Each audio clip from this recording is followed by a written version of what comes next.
When you were in school, did they teach you how to manage money?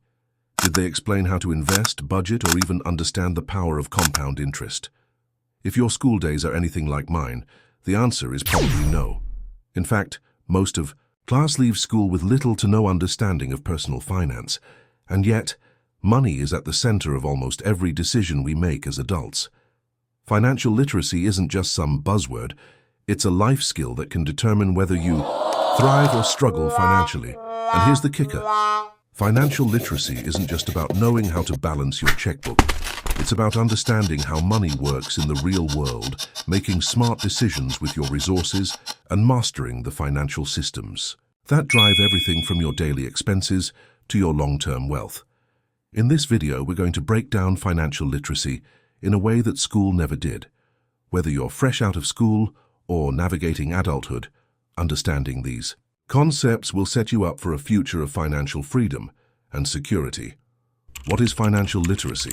At its core, financial literacy is the understanding of how money works in your life, how you earn it, spend it, save it, invest it, and protect it. It's about making informed decisions, understanding financial systems, and learning how to use your money to achieve your goals. But the truth is, when we leave school, we're handed this idea that money just magically works if we earn it, but we never learn how to make it work for us. This knowledge gap is why so many people find themselves in debt, struggling to save, or missing out on wealth-building opportunities. Financial literacy helps you bridge that gap by giving you the tools to navigate the complex world of finance with confidence and clarity. Why isn't financial literacy taught in school? It's an interesting question, right? We learn everything, from algebra to history in school, but we're rarely taught how to handle our finances, something that will impact every decision we make in life. Well, the answer is multifaceted. Firstly, the education system is focused on preparing us for standardized tests, not for real-life skills. Secondly, traditional schools are often stuck in an outdated curriculum that doesn't evolve with the times. And third, the financial system itself is complex.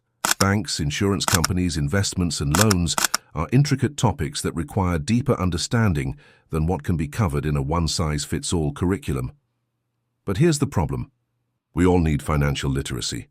Whether you're making your first paycheck, buying a house, or planning for retirement, understanding money is vital at every stage of life.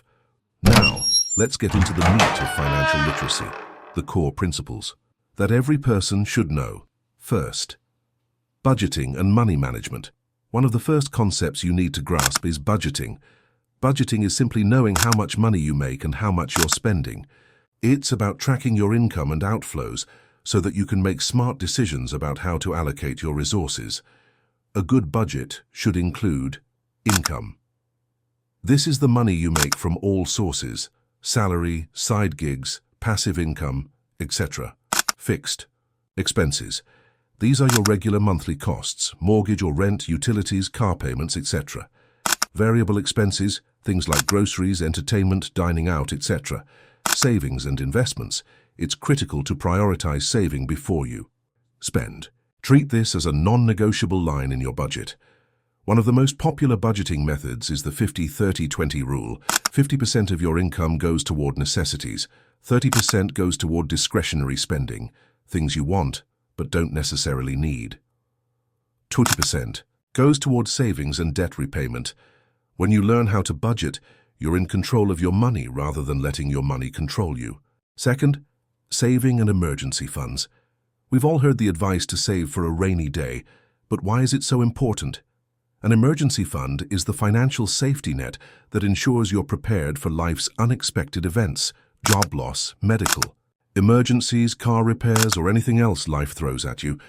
Without an emergency fund, you may find yourself relying on credit cards or loans in a crisis, putting you further into debt. Most financial experts recommend saving at least 3 to 6 months of living expenses in an easily accessible account. This gives you peace of mind knowing that if something unexpected happens, you won't have to scramble or panic. Third, the power of compound interest. This is where things get interesting. Have you ever heard of the phrase, the eighth wonder of the world? Albert Einstein famously called compound interest that. Why? Because it can work for you or against you. Compound interest is the concept that your interest earns interest. So if you invest $1,000 and it grows at an annual interest rate of 10%, you'll earn $100 in the first year. But in the second year, you'll earn interest not just on your original $1,000, but on the $100 you earned in year one. So over time, this can lead to massive growth. But it works the other way around too. If you have debt, particularly high-interest debt like credit card debt, compound interest can keep you trapped in a cycle of debt, where your interest keeps growing faster than your ability to pay it off. Now let's talk about investing. School might have taught you that saving is important, but what they likely didn't teach you is the power of investing. Saving is crucial, but it's investing that makes your money work for you.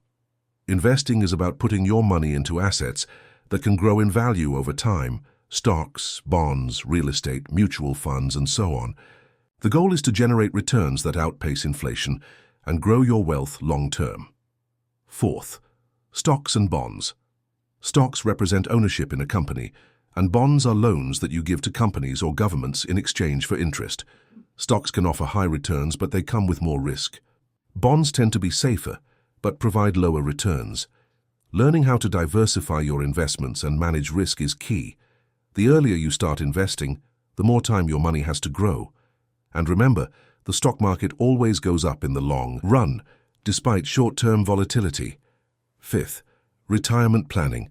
The idea of retirement might seem far off, but trust me, it's something you need to think about now. The sooner you start contributing to retirement accounts like 401ks or IRAs, the better. These accounts offer tax advantages that can significantly boost your retirement savings. Many people rely on Social Security, but it's unlikely to provide enough income for you to maintain your standard of living in retirement. That's why it's essential to build a strong retirement plan, starting as early as possible. Now let's discuss about credit and debt management.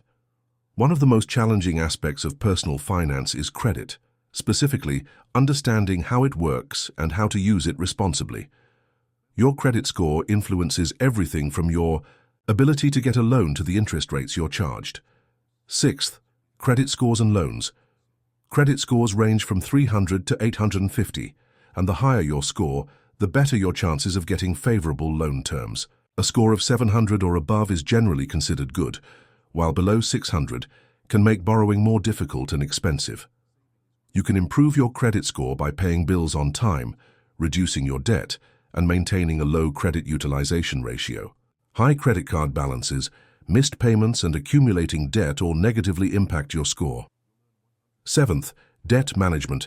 Debt isn't inherently bad, but how you manage it is crucial. Credit cards, student loans, mortgages, these are all forms of debt, and understanding how to handle them is vital. If you have high-interest debt like credit cards, focus on paying that off first.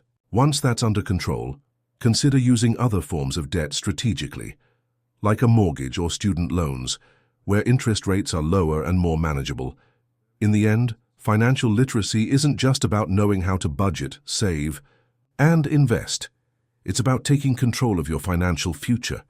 It's about having the knowledge and tools to make decisions that align with your long-term goals. By understanding financial concepts like budgeting, investing, saving, and managing debt, you can avoid the common pitfalls that trap so many people in a cycle of financial stress. Instead, you'll build a future where money works for you and not the other way around. So the next time you hear someone say, "School doesn't teach you about money," you can confidently say, "That's because they weren't supposed to. That's on me to learn." Your financial freedom begins with the choice to become financially literate, and there's no better time to start than now. Remember, financial literacy isn't a one-time lesson, it's a lifelong pursuit. The more you learn and apply, the more empowered you become to make decisions that lead to lasting wealth and security. Start now, and your future self will thank you. Thank you for watching, and don't forget to like, share, and subscribe for more insightful content on how to take control of your financial future.